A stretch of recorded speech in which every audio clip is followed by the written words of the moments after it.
हरे कृष्णा दोस्तों। तो बांग्लादेश का ये जो सिचुएशन है अब और भी ज़्यादा वर्सन अप होता जा रहा है, क्योंकि वहाँ की जो माइनॉरिटीज़ है, स्पेशली वहाँ के हिंदू लोग, उन पर काफ़ी अत्याचार जो है बढ़ता जा रहा है। वहाँ के जो रेडिकल्स है वो वहाँ पर आतंक फैला रहे हैं, और वहाँ की गवर्नमेंट जो है उसका भी जीरो रोल रहा है इसको रोकने में। और रिसेंटली ही बांग्लादेश ने वहाँ के 63 से भी ज़्यादा मॉन्क्स को इंडिया जाने से रोक लिया था एयरपोर्ट पर ही। दोस्तों, इस्कॉन एक ऐसी ऑर्गेनाइजेशन है जिसने फ्लड के दौरान बांग्लादेश में काफ़ी सेवा की थी लोगों की। साथ ही साथ उन्होंने करोड़ों लोगों को फ्री प्रसाद बांटा है वर्ल्ड वाइड। लेकिन हिपोक्रेसी की बात तो यह है कि इस्कॉन पर इल्जाम लगाया जाता है कि ये एक टेररिस्ट और एक रेडिकल ऑर्गेनाइजेशन है बांग्लादेश के वकीलों द्वारा। और फिर ये भी धमकियां मिलती है कि अगर चिन्मय कृष्ण प्रभु के लिए कोई कोर्ट में खड़ा रहा उनके लिए, तो उनको भी मार दिया जाएगा। दोस्तों, बहुत दुख की बात है कि वहाँ के हिंदू माइनॉरिटीज के लीडर चिन्मय कृष्ण प्रभु को, जो कि इस्कॉन के ब्रह्मचारी है इस्कॉन ढाका के, उनको भी अरेस्ट कर लिया जाता है जस्ट बिकॉज एक सैफरन फ्लैग बांग्लादेश फ्लैग से ऊपर लहराया जाता है during some rally of opposition. लेकिन अगर हम यहाँ पर देखें तो उन्होंने क्या किया है, बस अपने लोगों के लिए आवाज उठाई है ताकि वो गवर्नमेंट तक आवाज उनकी पहुंच सके। और उन्होंने ना कोई हथियार उठाया, ना कोई बंदूक उठाई है, बस पीसफुली वो अपना प्रोटेस्ट कर रहे थे। फिर भी उनको अरेस्ट कर लिया जाता है, और ये काफी दुखद घटना है हम सभी हिंदू भाइयों के लिए, भारतीयों के लिए स्पेशली। आश्चर्य की बात तो यह है कि वहाँ के चीफ एडवाइजर मोहम्मद यूनुस, जो कि एक नोबेल पीस प्राइज विजेता है, वो भी सपोर्ट कर रहे हैं इस तरह के रेडिकलिज्म को अगेंस्ट द माइनॉरिटीज। अब हम इस सिचुएशन को कैसे परसीव कर सकते हैं और इसके लिए क्या हम कुछ कर सकते हैं? सबसे पहले हम बात करते हैं एक कॉमन क्वेश्चन की, जो कि सब लोग पूछते हैं कि जब भक्तों पर आफत आती है, हमने सुना है भगवान आकर रक्षा करते हैं, लेकिन इस केस में तो ऐसा नहीं दिख रहा है। तो इसका जवाब है कि भगवान रक्षा करते हैं, लेकिन कुछ इंसानों के माध्यम से करते हैं। हमें ये बिल्कुल भी एक्सपेक्ट नहीं करना चाहिए कि जो काम हमें करना है वो भगवान आके हमारे लिए करे। We humans have to use our intelligence to do our best and then God will do the rest. यही प्रिंसिपल हमें फॉलो करना है। जैसे भगवान कृष्ण ने अर्जुन को पहले पूरी गीता सुनाई थी, उसके बाद अर्जुन ने खुद रिस्पॉन्सिबिलिटी लिया था युद्ध लड़ने का, उसी प्रकार से भगवान से ये एक्सपेक्ट करना कि वो सब कुछ करेंगे जो हमें करना चाहिए इज नॉट डिवोशन, बल्कि हमें ये खुद रिस्पॉन्सिबिलिटी लेनी चाहिए कि हम धर्म की रक्षा के लिए आगे आए भगवान कृष्ण के इंस्ट्रक्शंस के अकॉर्डिंग। अगर इस इश्यू के ऊपर मैं फिलोसॉफिकल पॉइंट ऑफ व्यू से बात करूं तो हमें धर्म और पॉलिटिक्स के व्यू पॉइंट्स देखना पड़ेगा। जब ऐसे इश्यूज होते हैं तब लोगों को लगता है कि अरे नहीं, हमें पॉलिटिक्स में नहीं पढ़ना है, हमें धर्म से कोई लेना देना नहीं है। जबकि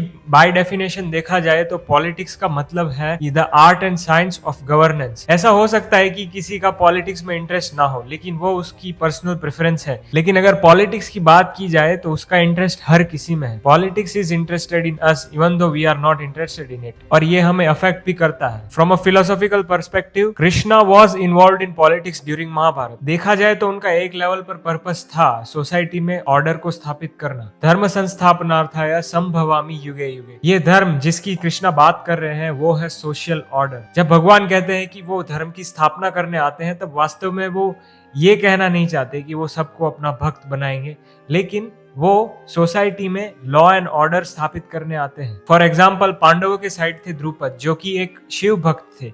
लेकिन अगर हम देखें कौरवों के साइड, तो उसमें थे भीष्म और भूरिश्रव जैसे योद्धा, जो कि वैष्णव थे।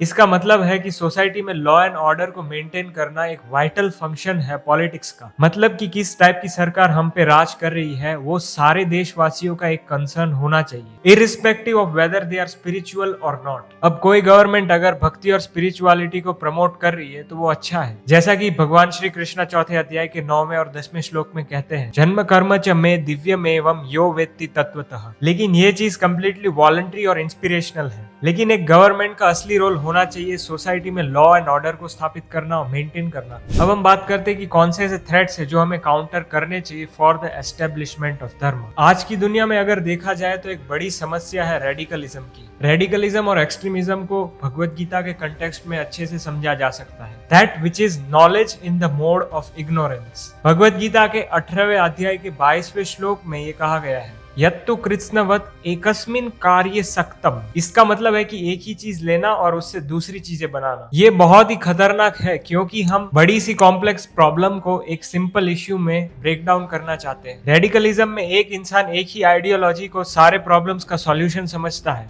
उसके हिसाब से वही सॉल्यूशन सही है और बाकी सारे तरीके एकदम गलत है। अब रेडिकलिज्म के बहुत सारे बेसिस हो सकते हैं, हो सकता है वो रिलीजियस बेसिस पर हो या फिर वो सेक्युलर बेसिस पे हो। फॉर एग्जाम्पल अगर हम मार्क्सिज्म की बात करें जो कि इम्प्लीमेंट किया गया था सोवियत रशिया और चाइना में, तो उसमें ये होता था कि जो भी लोग irrespective of their wealth and intelligence जो भी वहां के स्टेट के लिए लॉयल नहीं थे उन्हें तुरंत ही मार दिया जाता था, जो कि बहुत ही खतरनाक था वहां के लोगों के लिए। और इसी वजह से रेडिकलिज्म इंसानियत का दुश्मन है और हमारी सरकार का सबसे पहला फोकस होना चाहिए इस टाइप के रेडिकलिज्म को खत्म करना, क्योंकि ये सारे ह्यूमंस को डीह्यूमनाइज करने की कैपेबिलिटी रखता है on an extreme level. Radicalism के एक्सट्रीम स्टेज पर सारे ह्यूमंस को डीह्यूमनाइज किया जाता है जो कि उस आइडियोलॉजी से एग्री नहीं करते हैं। तो मुझे तो उम्मीद है हमारी सरकार से और डोनाल्ड ट्रंप से भी कि इस सिचुएशन में कुछ इंटरवीन करे ये लोग और जल्द से जल्द इसका कोई सॉल्यूशन हमें मिले। अभी तो सिचुएशन कंट्रोल में नहीं है, लेकिन देखते हैं आगे क्या होता है। और आप क्या सोचते हैं इस इश्यू के बारे में जरूर कमेंट्स में लिखिए।